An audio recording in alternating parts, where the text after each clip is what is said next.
Manhã de hoje nós falamos sobre sonhos que nós desejamos. E nessa noite nós temos uma mensagem parecida com essa, mas um tanto quanto diferente também. Porque ao invés de falar dos nossos sonhos, a gente vai falar um pouco de onde está a nossa confiança. E o que é que faz os nossos olhos brilhar? O que faz que nós nos movamos? O que é que faz que nós estejamos ativos em ação? O que é que te move? O que é que te move? O que te motiva? O que é que você está buscando? O profeta Ageu é um profeta que fez exatamente esse desafio e essa pergunta para os judeus que voltaram do exílio babilônico para a sua terra. Então nós lemos aqui, no começo desse livro, desse culto, texto de 2 Crônicas 36, e eu atrapalhei o Ricardinho na excelente leitura que ele estava fazendo, porque eu estava lendo errado. Eu estava em outro lugar. Mas nós vemos como o Senhor disciplinou Judá, levando eles para o cativeiro babilônico. Os caldeus, os babilônios, sob a ordem de Nabucodonosor, foram tirados, aliás, tirou Judá das suas terras. Invadiram Jerusalém, tiraram dali o povo, e não só o povo, todas as riquezas de Jerusalém, inclusive as riquezas que estavam no templo do Senhor. E conforme profetizado pelo profeta Jeremias, aquele povo ficou escravo dos babilônicos por 70 anos. 70 anos. Um pouco antes do final desses 70 anos, os babilônicos foram tomados e dominados pelos persas. Agora, o grande império mundial é o Império Persa. E um rei persa, chamado Ciro, é convocado pelo Senhor mesmo para libertar os judeus. Conforme profetizado pelo profeta Isaías, quase 200 anos antes, Ciro se levanta e liberta os judeus, e não somente liberta os judeus, envia os judeus para que eles possam reconstruir o templo. O texto que nós lemos aqui no começo do culto diz exatamente isso, de 2 Crônicas, capítulo 36. Ciro foi chamado por Deus para ser instrumento que seria usado para a reconstrução do templo. E ele então chama os judeus e os envia de volta para Jerusalém, para que o templo do Senhor pudesse ser reconstruído. E nós lemos no livro de Esdras como que isso aconteceu. O livro de Esdras conta exatamente isso. Como então Ciro foi chamado por Deus, separou um povo e enviou eles de volta para Jerusalém, para que eles reconstruíssem o templo. E o povo chega em Jerusalém sob o comando do descendente de Davi, Zorobabel, que vai agora fazer esse trabalho de reconstrução do templo. E eles começam a reconstrução. Mas vem perseguição, vem desafios, e eles então abandonam a reconstrução do templo. E por 15 anos, o templo fica abandonado. Por 15 anos, aquele chamado do Senhor, voltem para Jerusalém para reconstruir o meu templo, é esquecido. E é nesse contexto, então, que surge o profeta Ageu. É nesse contexto que Ageu vai ser usado pelo Senhor para trazer uma palavra ao povo de Israel. Eu peço, então, que você acompanhe a leitura que farei do profeta Ageu. Nós vamos ler esse texto em alguns blocos, exatamente acompanhando as mensagens que Deus deu a Ageu. 4 palavras que Deus deu a Ageu. A primeira dela, no dia 1º do mês 6º do 2º ano do rei Dario. Diz assim a palavra do Senhor, Ageu capítulo 1, verso 1. No segundo ano do reinado de Dario, no sexto mês, no primeiro dia do mês, por meio do profeta Ageu, a palavra do Senhor veio a Zorobabel, filho de Salatiel, governador de Judá, e a Josué, filho de Josadaque, o sumo sacerdote, dizendo: assim diz o Senhor dos exércitos. Esse povo diz: ainda não chegou o tempo em que a casa do Senhor deve ser reconstruída. Por isso, a palavra do Senhor veio por meio do profeta Ageu, dizendo: acaso é tempo de vocês morarem em casas luxuosas, enquanto esse templo permanece em ruínas? Portanto, assim diz o Senhor dos exércitos: considerem o que tem acontecido com vocês. Vocês semearam muito e colheram pouco. Comem, mas isso não chega para matar a fome. Bebem, mas isso não dá para ficarem satisfeitos. Põem roupa, mas ninguém se aquece. E o que recebe salário, recebe-o para colocá-lo numa sacola furada. Assim diz o Senhor dos exércitos: considerem o que tem acontecido com vocês. Vão até o monte, tragam madeira e reconstruam o templo. Dele me agradarei e serei glorificado, diz o Senhor. Vocês esperavam que fosse muito, mas o que veio foi pouco, e esse pouco, quando o levaram para casa, eu o dissipei como um sopro. E por quê? Pergunta o Senhor dos exércitos.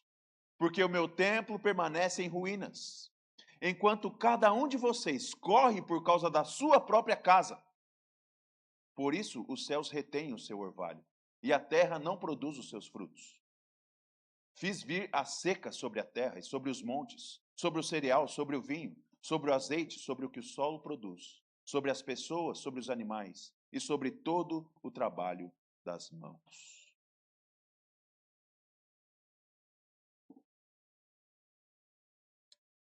Ageu é um profeta, então, que está entre esse povo que voltou da Babilônia, sob o comando de Ciro. E ele é um desses homens que vive entre os judeus restabelecidos na terra prometida e que tem acompanhado esta ocasião agora da nova vida dos judeus em Jerusalém. E o Senhor levanta Ageu justamente para confrontá-los na sua convicção pessoal. E qual era a convicção pessoal dos judeus no momento em que Ageu é levantado pelo Senhor? A convicção deles está aí, no verso 2. Ainda não chegou o tempo em que a casa do Senhor deve ser reconstruída. Esse é o espírito dos judeus, do povo de Jerusalém, que Ageu vem confrontar. Não chegou o tempo de reconstruir o templo. E Ageu vem confrontar esse espírito, perguntando: bom, se não é o tempo de construir a casa de Deus, é tempo de quê então? É tempo de quê? De vocês viverem em casas luxuosas? É tempo de vocês construírem os seus próprios patrimônios? É tempo de vocês construírem exatamente aquilo que você deseja, aquilo que faz os seus olhos brilhar, aquilo que vai te determinar como um cidadão de destaque em Jerusalém? É tempo de quê? É tempo de quê? Tempo de quê? Senão o tempo de construir o templo do Senhor. Senão o templo de construir a casa do Senhor. E aqui, meus irmãos, eu quero fazer, obviamente, uma distinção clara. O que é que significa a casa do Senhor estar construída? Você se lembra que quando Ezequiel narra a destruição de Jerusalém, ele vai narrar justamente que o Espírito do Senhor deixa o templo e a glória do Senhor deixa Israel. A glória do Senhor é que abandona Judá. O fato de não haver templo, naquele momento, significa que não há presença de Deus entre o povo. Não há presença de Deus entre o povo. E quando o povo repete, não está no momento de construir o templo, a frase deles é, não está no momento de Deus estar presente conosco. E não está no momento de nós estarmos diante da glória de Deus. Isso fica muito claro quando você lê o verso 8, onde Ageu vai dizer, vão até o monte, tragam madeira e reconstruam o templo. Dele me agradarei e serei glorificado, diz o Senhor. É no templo que eu vou estar diante de vocês. É no templo que eu vou estar presente com vocês. É no templo que a minha glória será revelada. É no templo que a minha glória será revelada. E nesse sentido, então, é esse espírito que Ageu vem combater.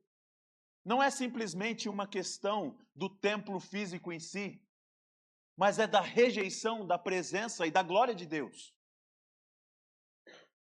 A rejeição daquilo que eles tinham de mais precioso, de serem chamado povo do Deus vivo. Serem chamado nação santa, porque a santidade de Israel está justamente na presença de Jeová para com eles. Mas eles não estão interessados nisso. Eles estão interessados em construir as suas casas. Eles estão interessados em fazer justamente aquilo que lhes é propício. Óbvio que motivado inicialmente pelo medo da perseguição daqueles que vieram para prejudicar o trabalho. Houve dificuldade na construção do templo, mas o fato é que eles se acomodaram nessa dificuldade e se voltaram para a construção de glória própria. Esse é o espírito que Ageu está confrontando. O espírito das pessoas que esqueceram a busca da glória de Deus para buscar a sua própria satisfação, a sua própria glória, a sua própria vontade e a sua própria satisfação mesmo, seu prazer próprio, seus luxos próprios. E qual é a consequência daqueles que buscam o seu prazer próprio? Qual é a consequência daqueles que vivem para satisfazer a sua própria glória e não a glória de Deus? Ageu vai dizer, vocês semeiam muito e colhem pouco. Vocês comem, mas isso não mata a fome. Vocês bebem e não ficam satisfeitos. Vocês põem roupa, mas não estão aquecidos. Vocês recebem o salário, mas isso é a mesma coisa de colocar numa sacola furada. E, meus irmãos, essa é a descrição mais evidente daqueles que buscam satisfação própria. Daqueles que são movidos por consumo. Sabe por quê? Porque o consumo não tem fim. Não há limite para o desejo humano de consumir. Não há limites para o desejo humano de consumir. Aquele que é movido por essas coisas não tem limite. Então você que é alguém, por exemplo, imagina alguém, né, que é movido por isso e ele pensa assim, poxa, hoje eu não tenho carro, eu quero ter um carro. E aí ele vai lá, consegue com todo esforço comprar um carrinho velho, compra lá um Corsinha 98, mas ele não está satisfeito, porque ele é movido por consumo, e a satisfação dele está no consumo. Não, preciso de um carro maior agora. Esse carro aqui é pequeno, preciso de um maior. E aí ele compra, então, um igual ao meu, né? Compra um Corolla 2007. Melhorou, está andando mais, tem um tanque de guerra para ele andar. Não, mas esse carro aqui, ele é um tanque, mas ele é desconfortável. Precisa de um carro mais confortável, mais espaçoso. E eu não quero gastar muito tempo com isso, porque você já entendeu. O consumo não tem fim. Aqueles que precisam de moradia, não, precisam de uma moradia. Então compra um apartamento. Ah, mas agora esse apartamento está pequeno, preciso de um maior. E agora eu preciso de uma casa. E agora eu preciso de um sítio. Ah, agora eu preciso de um sítio na montanha. Mas eu preciso também de uma casa na praia. E não tem fim. Não tem fim. Aqueles que são guiados pelo consumo vivem em insatisfação. E Ageu está chamando esse povo justamente para essa realidade. Vocês colhem, mas parece que não colheram nada. E não quer dizer exatamente que não teve colheita. Mas é porque parece mesmo que não tem nada, porque o consumo não tem limite. Você pode vestir 10 casacos, mas ainda estará com frio. Porque não tem limite para consumir. E essa realidade é uma realidade que se estende por toda a humanidade. E aquele momento Ageu está falando exatamente disso. Não é o momento ainda de ofertar, porque eu não posso ainda ofertar. Eu ainda não tenho condições de ofertar. Eu preciso primeiro resolver os meus problemas caseiros aqui. Preciso primeiro resolver a minha casa. Quando a minha casa estiver resolvida, aí eu passo a ofertar ao Senhor. Aí eu passo a construir o templo para ter a presença de Deus. Só que isso não tem fim. Qual é o limite que você estabelece? Agora minha casa está pronta, agora eu passo a ofertar. Esse é o espírito que Ageu está confrontando. O espírito movido pelo consumismo. O espírito movido pela autopreservação e autoindulgência. Satisfação própria. E ele diz: o Senhor chama vocês agora a buscarem a glória dele. E meus irmãos, isso aqui está muito óbvio. Se não tiver, eu quero fazer ainda mais óbvio para você. Que Ageu está falando aqui a respeito do templo e da presença e da glória de Deus. Mas isso se estende a toda a humanidade e se estende a toda a humanidade também ao longo da história, chegando a nós à medida em que nós devemos aprender que o uso dos nossos recursos deve ser para a glória de Deus, mais do que para a nossa satisfação pessoal. Sabe o que é mais louco nessa história? Porque se você ler o relato de Esdras a respeito do decreto de Ciro, Ciro não simplesmente manda que o povo volte para Jerusalém e construa o templo. Ciro levanta recursos. Ciro junta ouro e prata e diz: toma aqui, vão lá, construam. Ou seja, eles receberam recursos pelos quais eles nem trabalharam para construir o templo.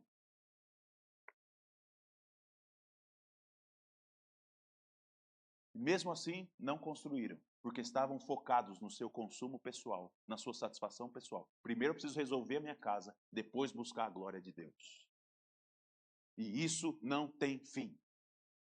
E isso é realidade sobre mim e sobre você. Se nós não estipularmos que a graça de Deus, a glória de Deus, a exaltação do divino seja a prioridade da nossa vida, nunca será limitado o nosso consumo.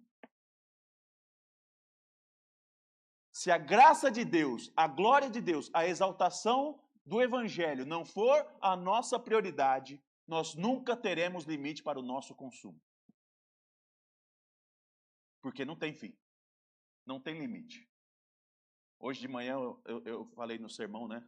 Eu estava falando de viagem e falei, né, daqueles que desejam viajar e falei dos nossos aviões. Aí alguém veio procurar: ô pastor, a gente já tem avião então? Eu falei: tem aí disponível, se você pagar para andar nele, que ele te leva. Mas o fato é esse, que até isso as pessoas vão alcançando. Tem gente que tem o seu próprio avião, porque para ele o carro não é suficiente. E ele tem o seu próprio carro, aliás, seus vários carros, sua coleção de carros, tem seus aviões, tem seus navios, mas ainda não está focado na glória do Senhor e em fazer o nome de Deus conhecido, porque não há limite para o consumo. Nós é que precisamos determinar em nosso coração que a glória de Deus vem em primeiro lugar. A glória de Deus. Fazer o Senhor conhecido. Exaltar o nome de Deus é a nossa prioridade. Ageu confronta isso. Ageu confronta isso. Esse é o espírito que esse profeta está confrontando. O texto continua. Ageu confrontou e nós temos uma resposta do povo. Verso 12 diz que então Zorobabel, filho de Salatiel, e Josué, filho de Josadaque, o sumo sacerdote, e todo o remanescente do povo, atenderam a voz do Senhor seu Deus, e as palavras do profeta Ageu, aos quais o Senhor seu Deus havia ordenado que ele dissesse. E o povo temeu diante do Senhor. Então Ageu, enviado do Senhor, falou ao povo segundo a mensagem do Senhor, dizendo: Eu estou com vocês, diz o Senhor. O Senhor despertou o espírito de Zorobabel, filho de Salatiel, governador de Judá, e o espírito de Josué, filho de Josadaque, o sumo sacerdote, e o espírito de todo o remanescente do povo. Eles vieram e começaram a trabalhar no templo do Senhor dos exércitos, seu Deus. Era o 24º dia do 6º mês do 2º ano do reinado de Dario. Ageu confrontou o povo com a palavra de Deus, e nós temos aqui, dos versos 12 ao verso 15, de Ageu capítulo 1, uma ilustração clara do que é arrependimento. Do que é arrependimento. Zorobabel, Josué, o governador, filho descendente de Davi, e Josué, o sumo sacerdote, se voltam ao Senhor e ouvem a voz do Senhor e buscam fazer a vontade do Senhor e recebem a graça do Senhor, o favor do Senhor.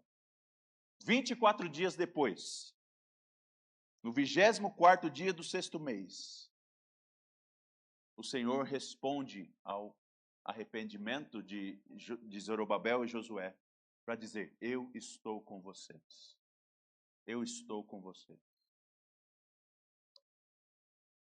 Eu recebo o pedido de misericórdia de vocês, recebo o pedido de vocês de perdão e vou abençoá-los.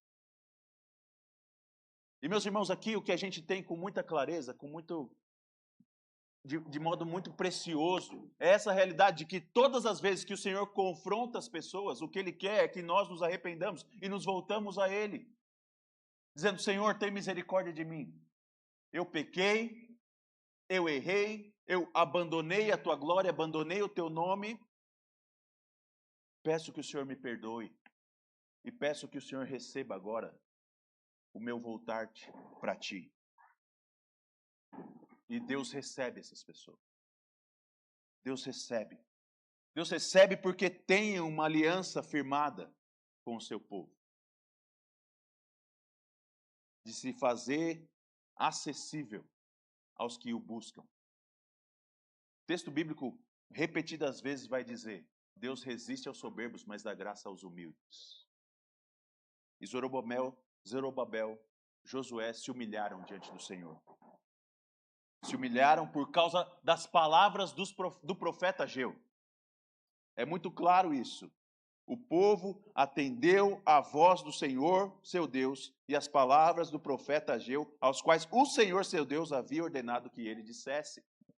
E a pregação, então, é fundamental, que nós conheçamos a Deus, conheçamos a palavra de Deus, para que a gente possa estar adequado ao método, o modelo e a glória de Deus. Se nós fugirmos do conhecimento do Senhor, nós estaremos completamente desconectados de Deus. E nesse sentido aqui, meus irmãos, nesse capítulo do profeta Ageu, nós precisamos urgentemente aprender o que Deus tem a falar exatamente sobre esse tema do dinheiro.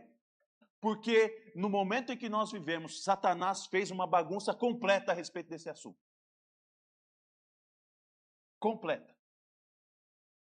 Sabendo que os seres humanos são completamente guiados por motivações erradas, sabendo que o ser humano é guiado por um consumo sem fim, Satanás deturpou o ensino do Senhor para dizer que se nós formos generosos, a gente vai ter as portas dos céus abertas para a gente ter muito dinheiro, criando a teologia da prosperidade. E as pessoas então passaram a acreditar que se elas dessem dinheiro para Deus, elas iam ficar milionárias. Elas iam ficar ricas.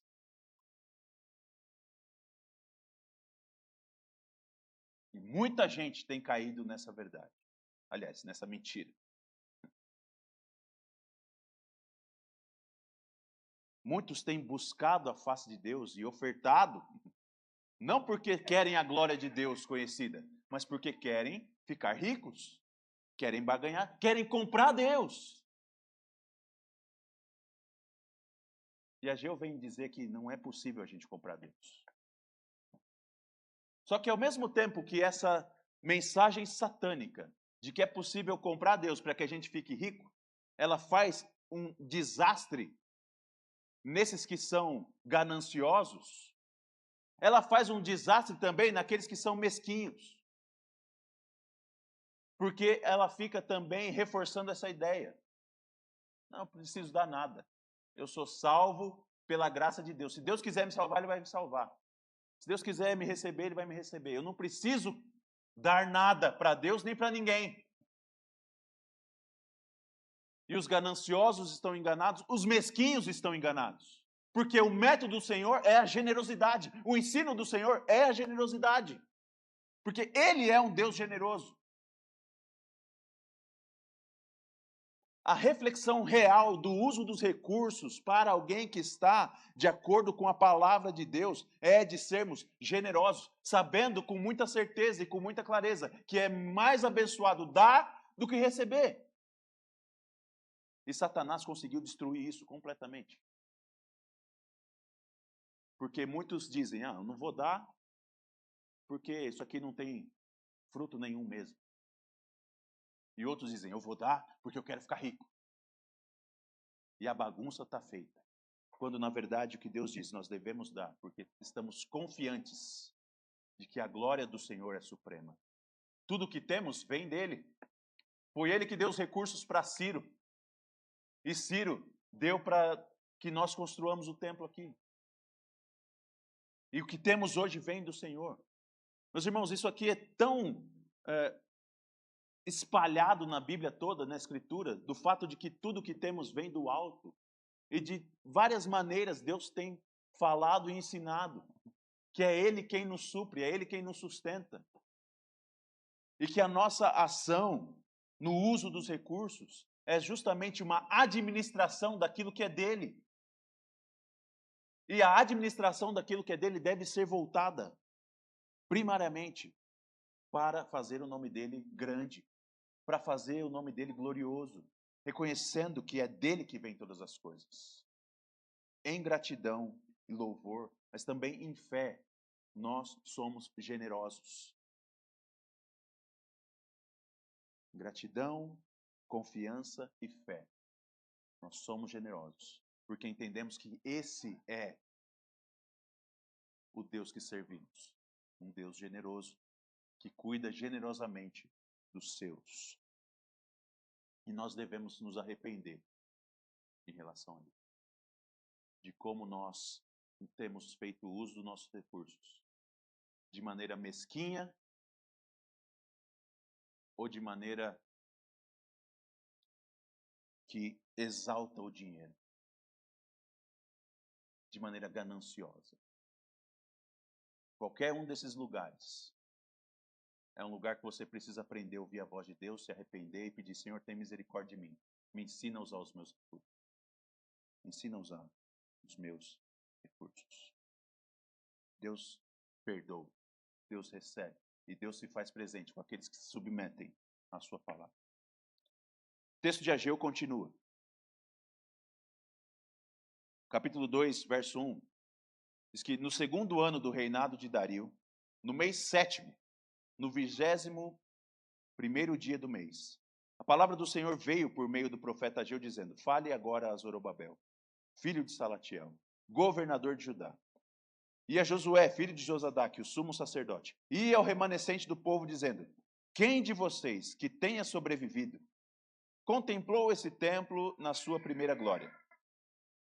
E como vocês o veem agora? Por acaso não é como nada aos olhos de vocês? Mas agora o Senhor diz, seja forte, Zorobabel. Seja forte, Josué, filho de Josadaque, o sumo sacerdote. e vocês, todo o povo da terra, sejam fortes, diz o Senhor, e trabalhem, porque eu estou com vocês, diz o Senhor dos Exércitos. Segundo a aliança que fiz com vocês quando saíram do Egito, o meu espírito habita no meio de vocês. Não tenham medo. Porque assim diz o Senhor dos Exércitos, daqui a pouco, mais uma vez eu farei tremer o céu e a terra, o mar e a terra seca. Farei tremer todas as nações, e serão trazidas as coisas preciosas de todas as nações, e encherei esse templo de glória, diz o Senhor dos Exércitos. Minha é a prata, meu é o ouro, diz o Senhor dos Exércitos. A glória deste novo templo será maior do que o primeiro, diz o Senhor dos Exércitos. E neste lugar darei a paz, diz o Senhor dos Exércitos. Note mais uma vez como Ageu agora, pela terceira vez que vem falar ao povo, repete várias vezes, diz o Senhor dos Exércitos. Diz o Senhor dos Exércitos.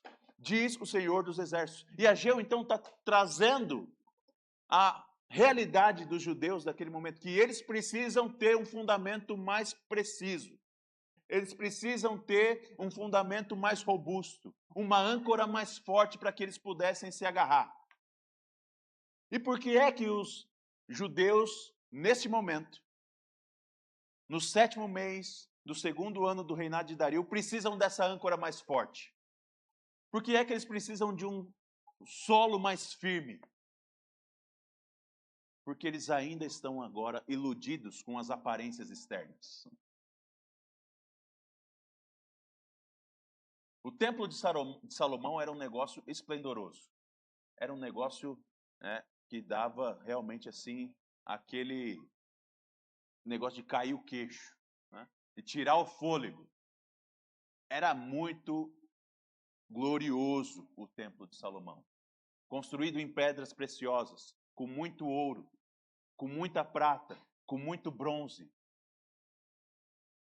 Era algo realmente encantador.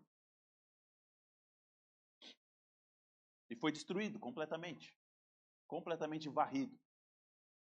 E agora esses novos judeus, 70 anos depois, estão reconstruindo um templo. E a gente viu que o material principal desse novo templo é madeira. É madeira. E embora haja alguns materiais finos e refinados nessa construção, nem se compara àquele templo de Salomão. E Ageu sabe e traz a palavra do Senhor para realizar essa realidade. De que esse novo templo, em termos de refinamento, em termos de beleza, em termos estéticos, em termos de valor, parece que não é nada. E sabe que muitos daqueles que viram o templo de Salomão estão ali agora diante desse novo.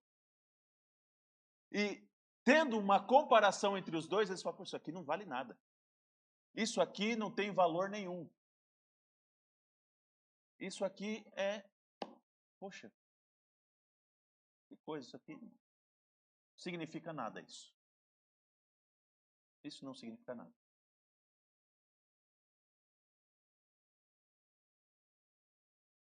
E por causa dessa comparação entre esses dois lugares, algo que é completamente esplendoroso, rico, mármore, ouro, prata, e outro que é uma construção de madeira.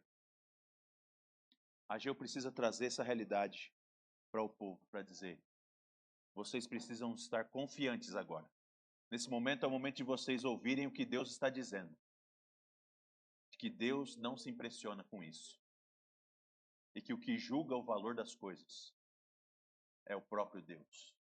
É a própria presença de Deus que agrega valor ao templo ou não. E note que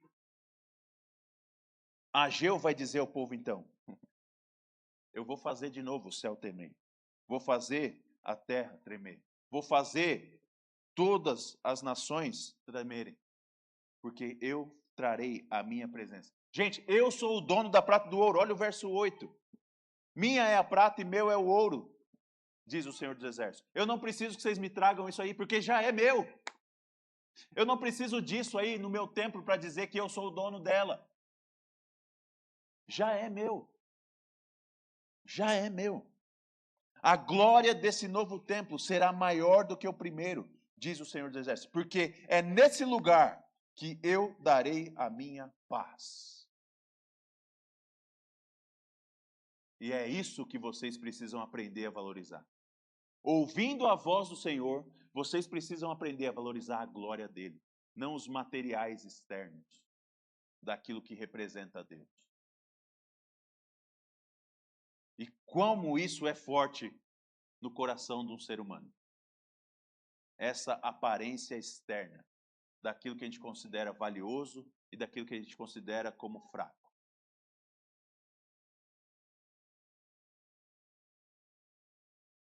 Como nós somos tentados a definir o valor das coisas por causa do valor financeiro das coisas, por causa do valor econômico das coisas.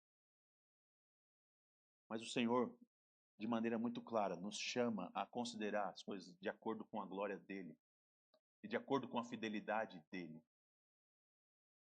E meus irmãos, aqui há várias maneiras como nós podemos, né, sermos enganados nesse sentido, mas eu quero trazer algumas bem específicas, maneiras específicas pelas quais nós devemos estar seguros para não nos deixar influenciar por aparência externa.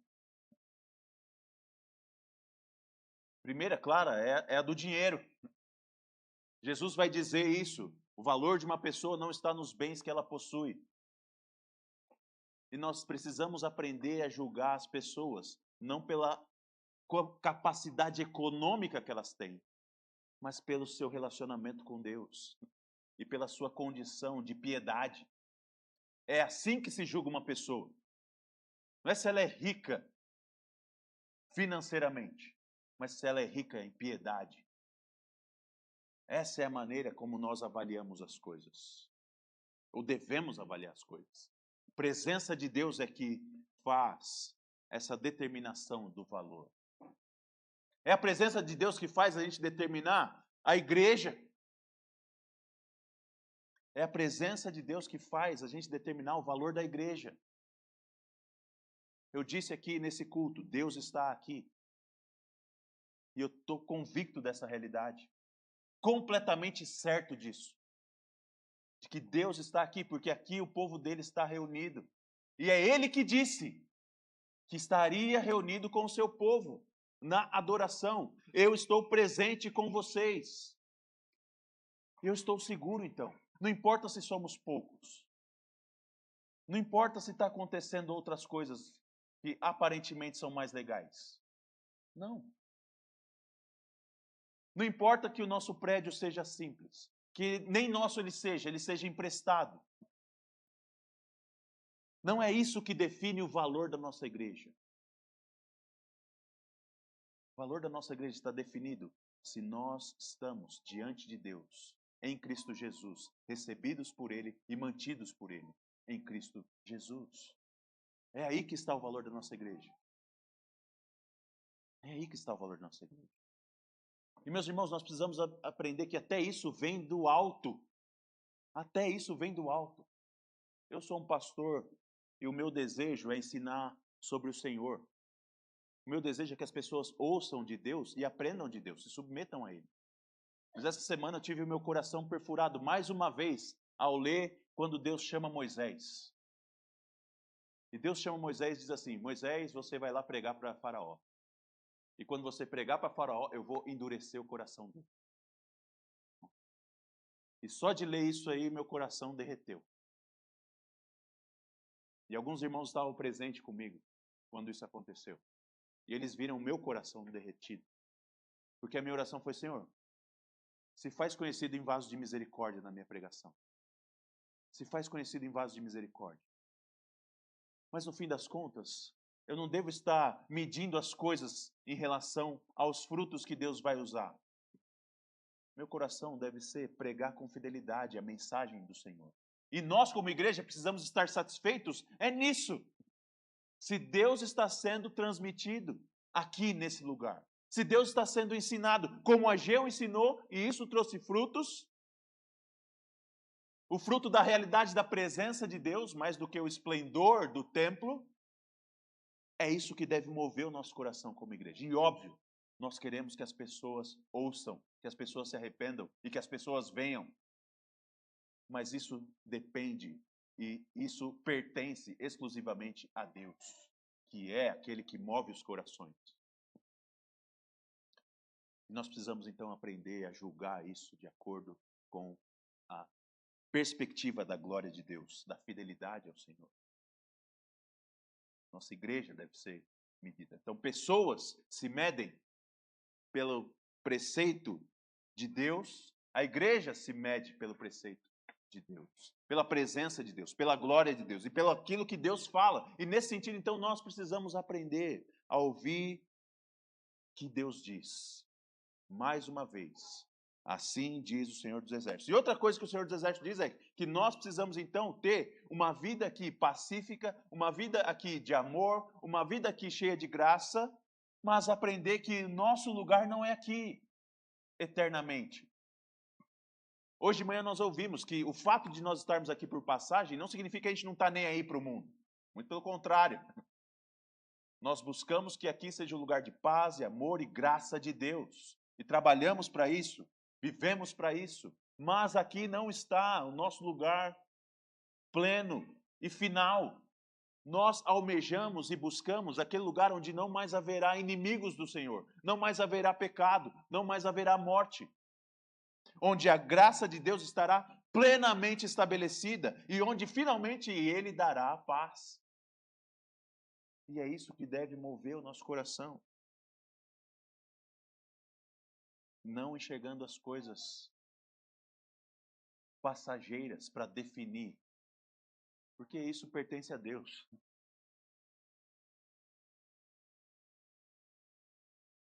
Finalmente, Ageu tem uma última palavra para dar ao povo de Israel.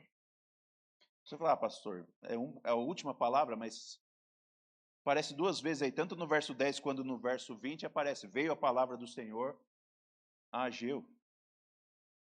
Mas note, se você prestar bem atenção, você vai ver que essas duas palavras, elas vêm realmente, né, duas palavras diferentes, mas elas vêm no mesmo dia, no 24º dia do 9º mês, do 2º ano de reinado de Dario. 24º dia do 9º mês. E aqui é minha, mais uma vez, né? Talvez um culto da manhã, um culto da noite acontecendo aqui. Não sei. Fica a dica. No 24º dia do 9º mês, no 2º ano do reinado de Dario, a palavra do Senhor veio ao profeta Ageu dizendo: assim diz o Senhor dos Exércitos: peça aos sacerdotes que decidam a seguinte questão relacionada com a lei. Se alguém leva carne santificada na borda de sua roupa, e ela vier a tocar no pão, ou no cozido, ou no vinho, ou no azeite, ou em qualquer outro mantimento, isso ficará santificado? E os sacerdotes responderam: não. Então Ageu perguntou: se alguém que se tornou impuro pelo contato com o cadáver tocar em qualquer uma dessas coisas, ficará ela impura? E os sacerdotes responderam: sim, ficará impura. Então Ageu continuou: assim é esse povo, e assim é esta nação diante de mim, diz o Senhor. Assim é toda a obra das suas mãos, e o que ali oferecerem, tudo é impuro. Agora considerem tudo o que aconteceu desde aquele dia, antes de vocês terem começado a colocar pedra sobre pedra no templo do Senhor. Antes daquele tempo, alguém vinha a um monte de trigo esperando encontrar 20 medidas, e havia somente 10. Vinha ao lagar para tirar 50 medidas, e havia somente 20. Eu os feri com queimaduras, com ferrugem, com granizo, em tudo o que vocês fizeram, mas não houve entre vocês quem voltasse para mim, diz o Senhor. Por isso, desde o dia de hoje, desde o 24º dia do 9º mês, desde o dia em que foram lançados os alicerces do templo do Senhor, considerem o seguinte: ainda há sementes no celeiro? Além disso, a videira, a figueira, a romanceira e a oliveira não têm dado seus frutos, mas de hoje em diante eu abençoarei vocês. E é isso que está acontecendo aqui, irmãos. Papo é esse que Ageu levanta agora sobre coisas impuras e coisas purificadas. A lei do Senhor dada por Moisés deixava muito clara a respeito de como Deus é santo e o mundo quebrado em pecado foi completamente contaminado. E essas coisas não podem simplesmente se unir. Puro e manchado, puro e sujo, santo e contaminado.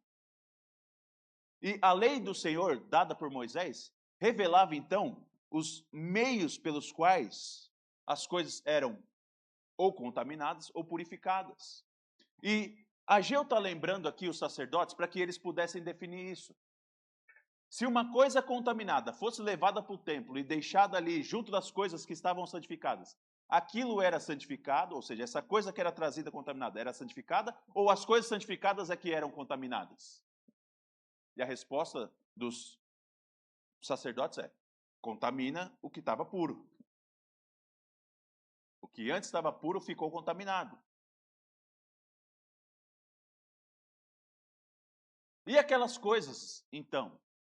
Agora, vocês precisam entender que isso é representativo de vocês. Vocês estão construindo o templo do Senhor, mas vocês querem saber de uma coisa? Vocês contaminam o templo. A ação de vocês em construir o templo, na verdade, contamina o templo. Assim é essa nação. Veja o verso 14. Assim é este povo, e assim é essa nação diante de mim, desse Senhor. Assim é toda a obra das suas mãos, e o que ali oferecerem, tudo é impuro. Porque vocês são impuros. Vocês são impuros. Não adianta vocês só construírem um templo.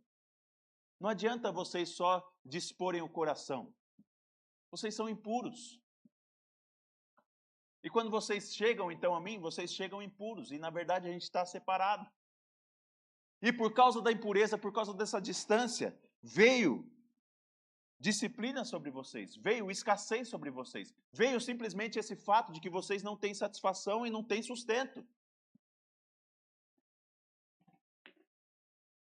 Mas essa primeira palavra, do dia 24º do 9º mês, ela termina com a seguinte frase: mas de hoje em diante, eu abençoarei vocês. Eu abençoarei vocês. E por quê? Verso 20, a palavra do Senhor veio pela segunda vez a Ageu, no 24º dia do mês, dizendo: fale a Zorobabel, o governador de Judá. Farei tremer o céu e a terra. Derrubarei o trono dos reinos e destruirei a força dos reinos das nações. Destruirei os carros de guerra e os que andam neles. Os cavaleiros morrerão e os seus cavaleiros matarão uns aos outros. Naquele dia, diz o Senhor dos Exércitos, tomarei você, Zorobabel, filho de Salatiel, você que é o meu servo, diz o Senhor, e farei de você um anel de selar, porque eu o escolhi, diz o Senhor dos Exércitos. O povo é impuro, o povo é sujo, o povo é contaminado. O povo está distante de Deus, o povo está longe de Deus. Mas o Senhor diz: eu vou abençoar vocês. Eu vou abençoar vocês, sabe por quê? Porque eu tenho um escolhido no meio de vocês, que é o filho do meu servo Davi. E por conta de Zorobabel, que é o anel de selar do Senhor, o servo do Senhor, o Senhor diz: eu vou abençoar vocês. Em você, Zorobabel, eu vou trazer a purificação necessária para o povo, para que nós estejamos novamente juntos e unidos. Em você, Zorobabel, eu vou vencer os seus inimigos e vou fazer a terra tremer. Porque você é o descendente do meu servo Davi. Eu vou cumprir a promessa que fiz a ele, de manter um rei e manter um povo, e estar unido a esse povo. E aqui a gente não precisa gastar tempo, irmãos, para sermos lembrados de que há um filho posterior a Zorobabel, que é finalmente aquele filho que nos purifica e nos torna acessível a Deus, e que nos dá a condição de que Deus olha para nós e diz: eu abençoarei vocês. O Senhor Jesus Cristo. O Senhor Jesus Cristo é o descendente de Davi, do qual Deus preparou para que nós, com a nossa impureza, não sejamos aqueles que deixam impuro todas as coisas que toquemos. Mas Deus preparou Cristo para que nós sejamos purificados. Deus preparou Cristo para manifestar a sua glória em nós. Deus preparou Cristo para que nós fôssemos o templo dele. E essa é a grande mudança que nós temos no paradigma no Novo Testamento. Porque se no Antigo Testamento o Senhor habitou na tenda do tabernáculo, depois no templo, hoje o Senhor habita no seu povo.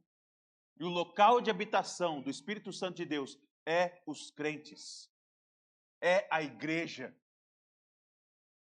E nós somos esse lugar onde Deus diz: eu estou presente, eu estou com vocês. Não sejam tolos, não se deixem enganar, não sejam movidos pelas aparências externas e se entreguem totalmente à busca da minha glória, porque eu estou com vocês. Meus irmãos, o profeta Ageu nos confronta e nos desafia a olharmos para Cristo, para entendê-lo como aquele que é a presença de Deus conosco. Jesus é Emanuel, ele é Deus conosco. E essa palavra de Deus deve firmar o nosso coração com essa segurança de que então não são riquezas desse mundo que devem ser o nosso alvo. Não é prata e nem ouro, isso é coisa corruptível, isso acaba. Eu tenho falado para alguns irmãos como cada vez mais, ao pensar sobre dinheiro, eu estou convencido de que dinheiro não é nada. Estava vendo, eu acho que eu falei isso aqui até na igreja para todos. Estava vendo um programa de televisão, aqueles de leilão das coisas, e vi um jogo de videogame dos anos 80, lacrado, fechado, ou seja, ninguém nunca nem jogou aquele jogo, ser vendido por $1 milhão. $1 milhão.